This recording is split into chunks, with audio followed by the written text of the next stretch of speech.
Olá, bem-vindo ao primeiro curso online de Anatomia Clínica e Cirúrgica do CPA. Meu nome é Alice Maria e hoje eu falarei sobre a doença de Parkinson.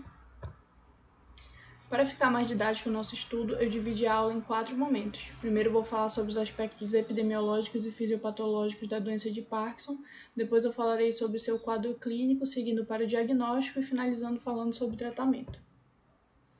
A doença de Parkinson vai ser a segunda maior doença neurodegenerativa que atinge de 2 a 3% da população acima dos 65 anos. Ela vai ser uma doença de caráter neurodegenerativo progressivo com enfoque predominantemente motor. Ela surge geralmente depois dos 50 anos, sendo considerada precoce quando ela surge antes dos 40 e juvenil quando ela surge antes dos 20, sendo esse último caso extremamente raro. Alguns fatores vão estar diretamente ligados ao surgimento dessa doença, como por exemplo, o sexo, ele vai ter influência, se a pessoa for do sexo masculino, a gente vai encontrar muito mais essa patologia em pessoas do sexo masculino. A idade também, como já foi falado, ela vai ser expressa geralmente depois dos 50 anos. Fatores genéticos também vão estar envolvidos. Já foram mapeados mais de 20 locos gênicos que vão estar diretamente atrelados a essa patologia, sendo que quando ela é de origem genética, ela costuma ter uma manifestação mais precoce. Fatores ambientais também vão estar atrelados ao surgimento da doença de Parkinson, como, por exemplo, a exposição a pesticida e a metais pesados. E o próprio processo de envelhecimento também vai estar atrelado. Falando um pouco sobre a fisiopatologia da doença de Parkinson, ela vai ser caracterizada como uma proteinopatia da classe das alfa-sinucleínas. Ela vai se manifestar devido ao acúmulo de alfa-sinucleína nos neurônios dopaminérgicos da via nigrostriatal. Quando essa proteína, que é a alfa-sinucleína, se acumular nesses neurônios devido à sua alta afinidade a eles, ela vai causar uma disfunção nessas células e essa disfunção vai causar a morte desses neurônios. Com a morte desse neurônio dopaminérgico, a gente vai ter um processo de interferência na via dopaminérgica e, consequentemente, isso vai afetar a via motora. Tanto que, para o tratamento dessa patologia, geralmente a gente usa a reposição de dopamina, já que os neurônios dopaminérgicos vão estar sendo destruídos, a gente vai estar perdendo essa quantidade de massa encefálica relacionada a esses tipos de neurônio. A gente vai ter que fazer essa reposição para tentar controlar os sintomas. Aqui na imagem a gente tem um paciente que não apresenta Parkinson. Aí a gente pode observar a substância negra bem delimitada, com todos os seus contornos. Aqui já é um paciente com Parkinson. E a gente pode observar esse apagamento da substância negra. Aqui na imaginologia a gente consegue ver muito bem também. Aqui é um paciente sem a doença de Parkinson. E aqui já um paciente com a doença de Parkinson. A gente vai observar essa perda de massa neuronal bem significativa, que vai causar esse achado imaginológico. Em relação ao quadro clínico, a gente vai ter dois tipos de alterações motoras e alterações não motoras. As alterações motoras vão ser a bradicinesia, que vai ser caracterizada como uma lentificação do movimento ou até mesmo interrupção do movimento durante o ato, e também a rigidez. A rigidez vai ser justamente esse tônus muscular aumentado. Quando a gente tem presença de rigidez, a movimentação acompanhada de tremor, a gente vai classificar essa movimentação como movimentação em roda denteada. E quando a gente vai ter apenas a rigidez sem esse tremor, a gente classifica como cano de chumbo. Tremor de repouso, que vai ser justamente esse movimento parkinsoniano característico, que algumas literaturas chamam de rolar de pílula, outras literaturas já chamam de movimento de contar dinheiro. e instabilidade postural, que vai ser classificada como essa flexão do tronco. E com essa flexão do tronco, essa postura simiesca, como algumas literaturas chamam, é também responsável por quadros de quedas em pacientes com Parkinson. E as alterações não motoras, como distúrbios sensitivos, a gente vai ter também a anosmia, presente em alguns pacientes, transtornos cognitivos, depressão, dor também. Com relação aos sintomas também, a gente pode falar sobre sintomas resistentes ao tratamento, que vão ser alguns sintomas que não vão ser modificados apesar do tratamento, e sintomas relacionados ao tratamento, como, por exemplo, o surgimento de alucinações e outros tipos de sonhos vívidos, devido a essa reposição de dopamina que o paciente vai estar fazendo. A gente sabe que a dopamina vai ter uma ligação extremamente importante, né, nesse quesito. Se tiver um aumento excessivo de dopamina, a gente vai ter alucinação e outros tipos de sintomas.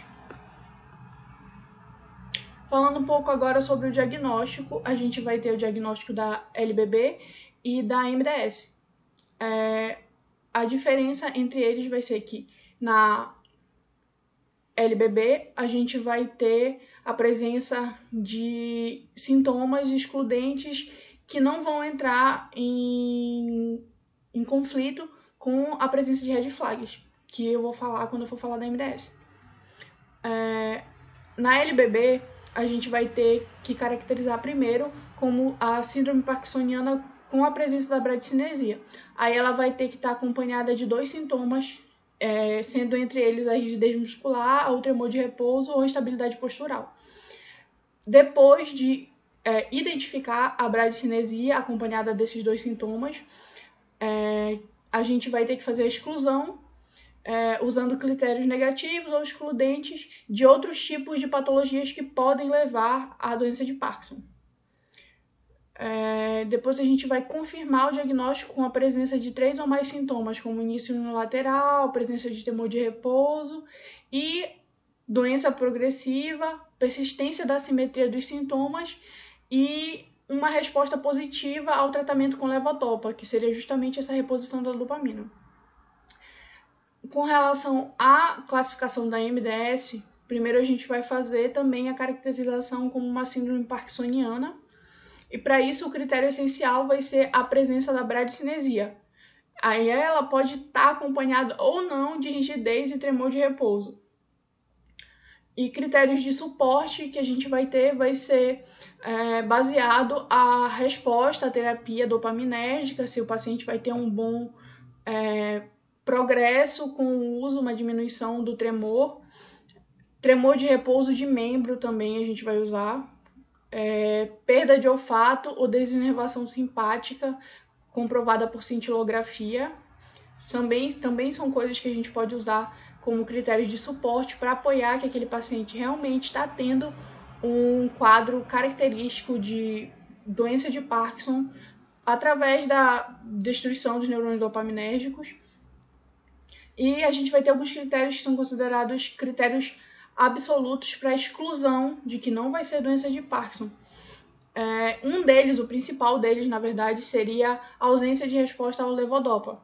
Já que o paciente não vai ter resposta ao levodopa, significa que ele não vai estar tendo todo o seu sintoma decorrente daquela falta de dopamina. Então, a reposição, mesmo em doses altas, não estaria surgindo efeito. A gente vai ter também a presença de red flags. O que seriam os red flags? Seriam sinais de alerta, como, por exemplo, incontinência urinária com persistência de 5 anos. Também o paciente vai ter muitos quadros de queda. Então, esses são uns dos sinais que a gente tem que ficar alerta para se apoiar também para classificar a doença de Parkinson. Depois de identificar a causa, a gente vai também fazer, assim como no da LBB, a confirmação baseada na resposta terapêutica. Aí, depois disso, a gente pode diferenciar de doença de Parkinson clinicamente estabelecida para doença de Parkinson clinicamente provável. A clinicamente estabelecida, a gente vai ter a ausência de critérios de exclusão, nenhum tipo de critério de exclusão, como a ausência da resposta à levodopa, ou seja, o paciente vai ter que estar responsivo à levodopa, e pelo menos 2 critérios de suporte para apoiar esse diagnóstico. E o terceiro item que a gente ia ter seria a ausência de red flags. A gente não poderia ter os red flags, que seriam aqueles que foi citado: incontinência urinária com persistência de 5 anos, quedas recorrentes.